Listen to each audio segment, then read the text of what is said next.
Nous allons commencer une mini-série de 4 prédications liées au thème du dernier synode de notre union d'église.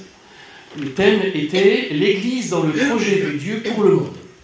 À l'occasion de ce thème, il y a un petit livret qui a été confectionné par la commission synodale qui déclinait en 4 parties ce thème de l'Église dans le projet de Dieu pour le monde, unie en Christ, singulier, en communion, avec un petit jeu de mots, en mouvement. Ces 4 chapitres, en quelque sorte, de ce livret seront les 4 thématiques de cette mini-série de prédications que nous commençons. Dans le livret, il y a à chaque fois une citation qui est mise en exergue pour chaque partie, une citation qui est issue des différentes rencontres préparatoires au synode qui avaient eu lieu dans différentes instances, qui donne une sorte d'orientation à chaque chapitre. Et pour la première partie, unie en Christ, la citation est issue d'une rencontre transversale entre les différentes commissions de l'Union et qui va donner la tonalité de la prédication ce matin. Notre foi est définie par un cœur et non des frontières. Et par ailleurs, pour cette première thématique, il y avait un texte biblique qui était proposé, et je vous propose de le lire justement au début de cette prédication, dans l'épître aux Éphésiens, au chapitre 4, et je propose de lire à partir du verset 3, Éphésiens 4, les versets 3 à 6.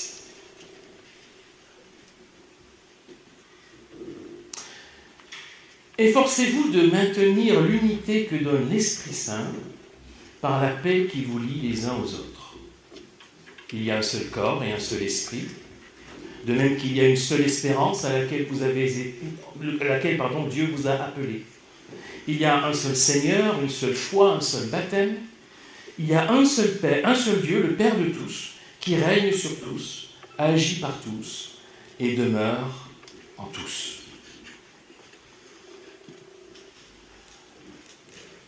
Quatre versets qui sont suffisamment denses pour remplir plusieurs prédications. Donc c'est bien de s'arrêter là. Et je vous donne juste quelques éléments de compréhension du texte d'abord, avant de réfléchir aux leçons que nous pouvons en tirer. Et je ne ferai pas le tour du texte, hein. Il est trop dense, il est trop vaste, avec énormément d'implications possibles. Mais simplement, une ou deux remarques d'introduction d'abord. Tout d'abord, dans l'épître aux Éphésiens, quand il est question de l'Église, en général, on parle de l'Église qu'on appelle l'Église universelle.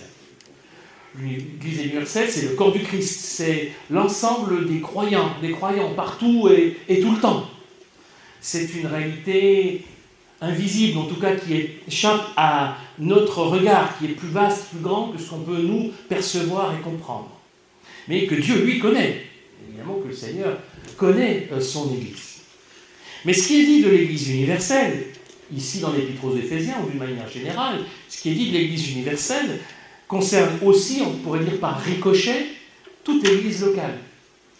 Dans la mesure où une église locale, qu'est-ce que c'est ? C'est un rassemblement de croyants qui a pour vocation d'être une expression locale et visible de cette église universelle. Alors c'est limité, c'est imparfait, c'est lié à un lieu, à un moment précis, mais notre vocation d'église, c'est de refléter autant que possible cette réalité de l'Église universelle. Donc, quand on parle de l'Église universelle, on nous parle à nous aussi en tant qu'Église locale. Le texte que nous avons lu, il s'articule en 2 temps. Il y a d'abord une exhortation, un appel, c'est le verset 3.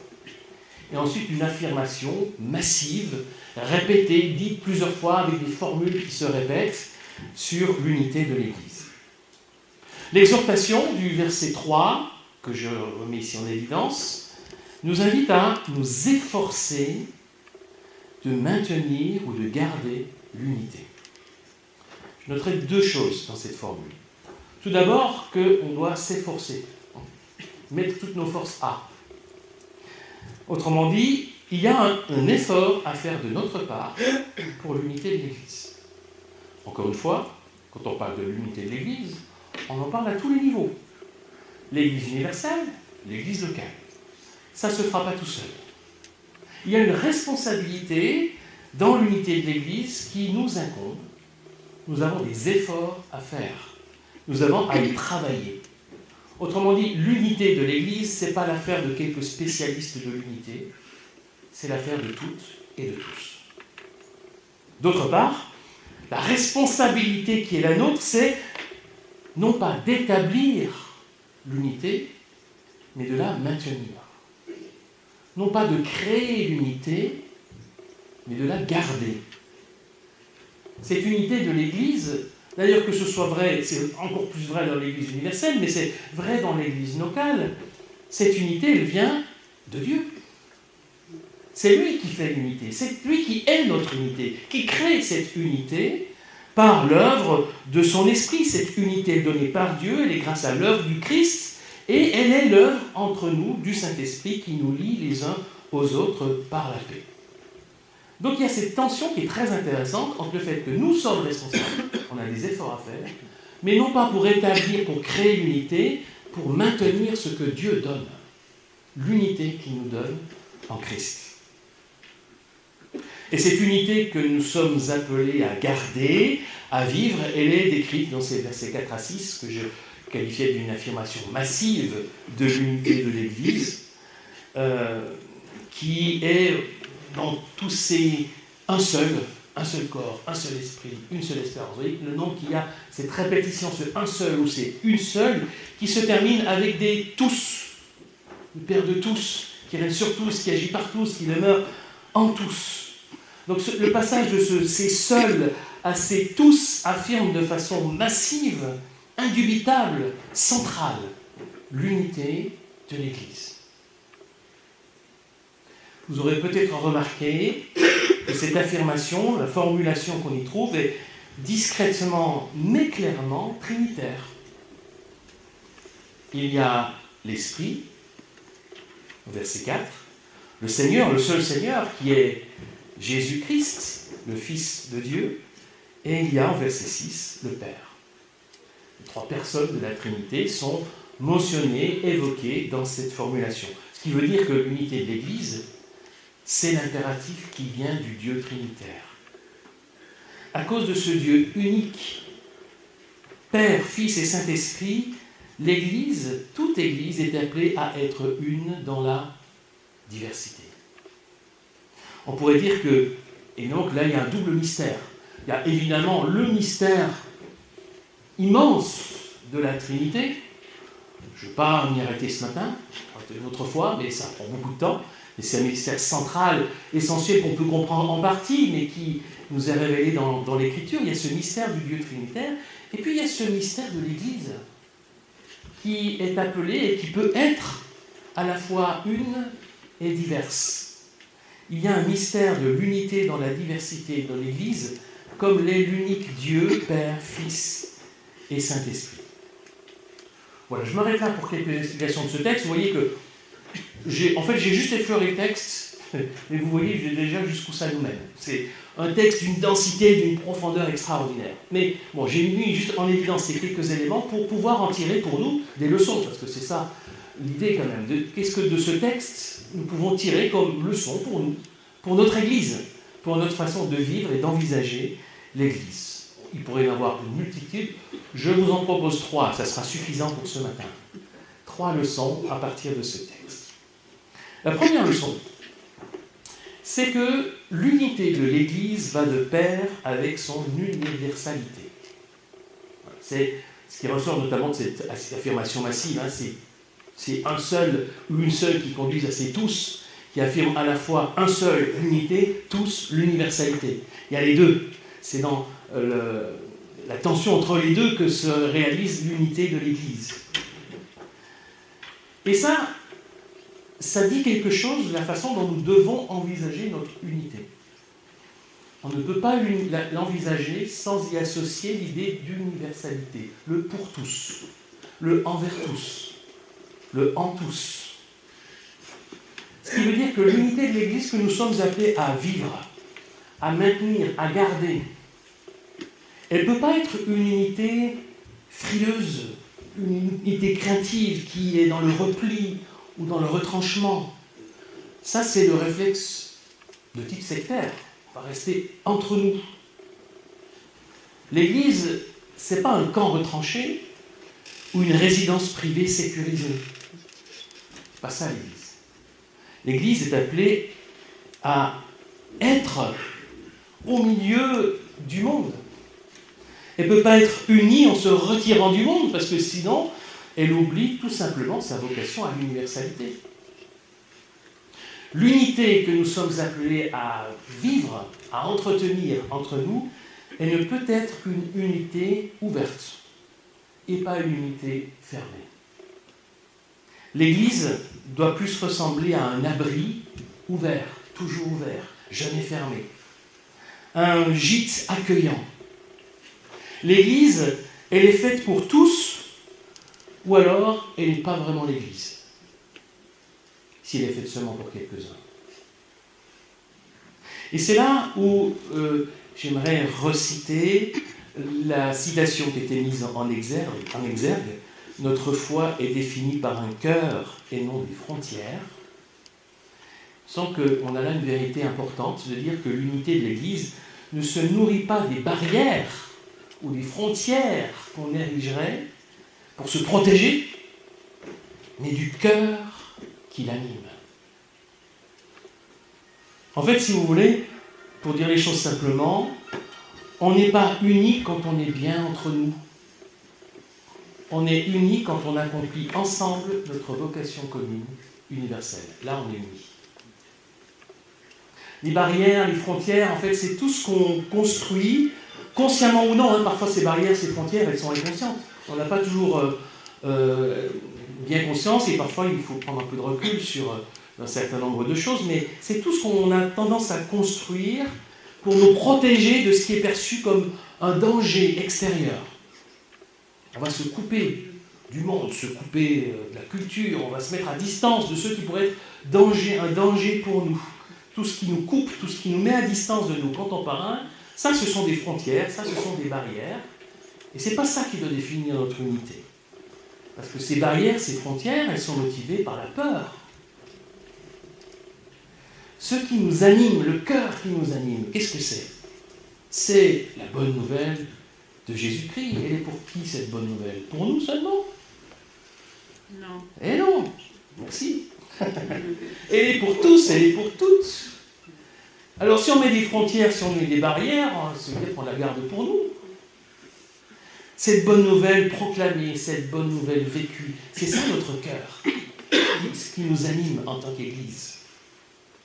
La bonne nouvelle de l'amour de Dieu, de sa grâce, la bonne nouvelle de l'espérance que nous trouvons dans ses promesses. Elle n'est pas basée sur la peur. Au contraire, elle procure la joie et la paix. Vous voyez que les choses sont complètement différentes et ça oriente notre compréhension de l'unité.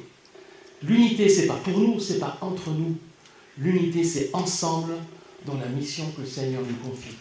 Ensemble dans la façon de vivre et de proclamer la bonne nouvelle de Jésus-Christ. Deuxième leçon. L'unité de l'Église est l'œuvre de l'Esprit Saint. Alors, ça peut paraître une évidence comme ça, il n'empêche que c'est important de s'en souvenir. Le garant de l'unité de l'Église, et là on ne parle pas simplement de l'Église universelle, on parle aussi de toute Église, de notre Église. Le garant de notre unité, c'est le Saint-Esprit. C'est même pas notre bonne volonté, c'est pas nos projets, c'est pas, notre confession de foi, c'est pas tout ça. Je ne dis pas que c'est pas important, mais ce qui est le garant de notre unité, c'est le Saint-Esprit, et personne d'autre. Il y a un seul corps et un seul esprit. Ça commence comme ça, l'affirmation massive au verset 4. Un seul corps et un seul esprit. Les deux sont intimement liés. Les deux sont indissociables. Le corps ici, bien sûr, c'est l'Église, qui est comparée à un corps. Et sans le Saint-Esprit, il n'y a pas d'unité de l'Église. On pourrait même dire que sans le Saint-Esprit, il n'y a pas d'Église tout court. L'Église est un corps vivant, animé par le Saint-Esprit. L'Église, une Église, ce n'est pas simplement une organisation humaine, ce n'est pas simplement une institution, même ordonnée par Dieu, c'est le corps de Christ. Vous savez, dans le Jardin d'Éden, Dans la Genèse, on nous raconte comment, au chapitre 2, Dieu a créé l'humanité, ce récit du Jardin d'Éden. Et il nous est dit, Genèse 2, verset 7, « Le Seigneur Dieu prit de la poussière du sol, et on façonna un être humain, puis il lui insuffla dans les narines le souffle de vie, et cet être humain devint vivant. » Et c'est intéressant de voir que dans ce récit, Dieu a façonné l'homme à partir de la poussière du sol, il a construit, il a façonné un corps, mais il a fallu qu'il insuffle son souffle de vie pour que ce corps devienne vivant, devienne un être vivant. Et il me semble qu'il y a peut-être comme un écho à ce récit de la création dans cette image du Nouveau Testament comparant l'Église à un corps animé par l'Esprit. L'Église est un corps, mais l'Église sera un corps vivant seulement par le Saint-Esprit qui lui insuffle la vie. L'Église est un corps spirituel animé par le Saint-Esprit. On peut envisager tous les projets possibles. Et on vous en parlera tout à l'heure, de projets, d'activités, d'animation, de services. C'est très bien. Mais on peut imaginer tout ça. On peut mettre en œuvre toutes les stratégies de communication imaginables. On peut structurer, organiser l'Église de la manière la plus efficace qui soit. Si on ne vit pas l'Église dans la dépendance du Seigneur, animée par son esprit, tout ça est vain. Et les succès d'alors me seraient, me semble-t-il, qu'illusoires et trompeurs. La vie de l'Église, la vie de notre Église, elle dépend du Saint-Esprit et de la manière dont nous l'accueillons, nous l'écoutons, nous le laissons agir en nous et à travers nous.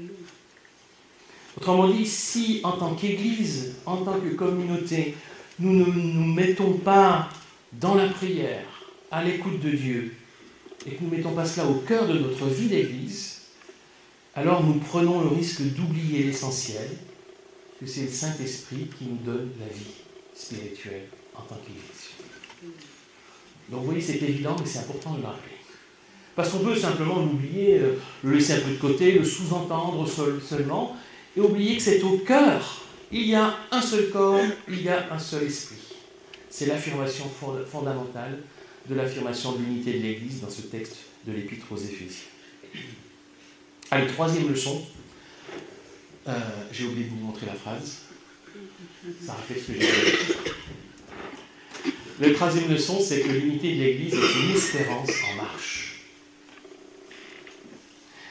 S'il y a un terme qui est immédiatement associé au corps, qui est l'esprit, il y en a un autre qui est immédiatement associé juste après, c'est l'espérance. Il y a un seul corps et un seul esprit, de même que, ce de même que rattache immédiatement, de même qu'il y a une seule espérance à laquelle Dieu vous a appelé. L'espérance fait partie de l'identité, de l'ADN de l'Église. Vous savez, je rappelle que l'espérance chrétienne, ce n'est pas simplement un vague espoir que ça ira mieux demain. Ce n'est pas un espoir d'un avenir meilleur, l'espérance chrétienne. C'est une assurance. C'est l'assurance que le projet de Dieu est en marche et qu'il s'accomplira pleinement au jour où Dieu l'a décidé. Ça, c'est l'espérance. En marche, en train de s'accomplir. L'unité de l'Église fait partie de ce projet de Dieu. Fait partie de cette espérance en marche. L'Église, une Église, notre Église, est appelée à être une communauté d'espérance. Une communauté en espérance. C'est-à-dire toujours en mouvement, en évolution, jamais figée. Ce texte nous dit qu'il s'agit de faire nos efforts pour maintenir l'unité que donne le Saint-Esprit. Donc, toujours à travailler à cela, à chercher cet équilibre, à chercher comment nourrir, faire vivre, faire grandir cette unité qui nous est donnée en Christ. Mais maintenir l'unité, ce n'est pas l'enfermer sous clé, c'est la faire vivre. L'unité de l'Église ne peut être qu'une espérance, une dynamique en marche. Elle nous est donnée, mais elle n'est jamais définitivement acquise. Ou en tout cas, il y a toujours à y travailler. toujours à l'entretenir, toujours à chercher comment mieux la vivre. Et cette question, on est appelé à se la poser, nous pouvons nous la poser, nous, en tant que communauté, en tant qu'Église, concrètement. Comment est-ce que nous pourrons être demain encore plus unis qu'aujourd'hui? Ah oui, si c'est une dynamique, si c'est une espérance, comment est-ce qu'on peut faire grandir, affermir notre unité? Entre nous, bien sûr, avec les autres communautés, dans une compréhension plus large de l'Église qui ne se limite évidemment pas à notre communauté. Comment est-ce qu'on va pouvoir progresser dans notre perception de l'Église universelle, corps de Christ? Nous y sommes appelés, vous y êtes tous et toutes appelés à travailler, à maintenir, à garder, à vivre cette unité. Encore une fois, on ne maintient l'unité qu'en la faisant vivre et en la vivant comme une espérance. En conclusion, il me semble que, à partir de ce texte, on peut dire qu'il n'y a rien de plus excitant et porteur de promesses que de travailler à l'unité de l'Église, à tous les niveaux. C'est un des aspects de l'espérance chrétienne, c'est un signe du royaume de Dieu qui vient. Travailler à l'unité de l'Église, ce n'est pas vivre dans l'entre-soi, parce que l'unité, elle va de pair avec l'universalité. Travailler à l'unité de l'Église, ce n'est pas faire de l'Église un projet personnel et humain, car elle est l'œuvre de Dieu par son Esprit Saint. Et travailler à l'unité de l'Église, ce n'est pas se figer ou s'arc-bouter sur les acquis, parce que c'est s'ouvrir à une espérance en marche, celle du royaume de Dieu qui vient. Alors mes amis, simplement, efforçons-nous, ensemble, de maintenir l'unité que donne l'Esprit Saint par la paix qui nous lie les uns aux autres. Amen.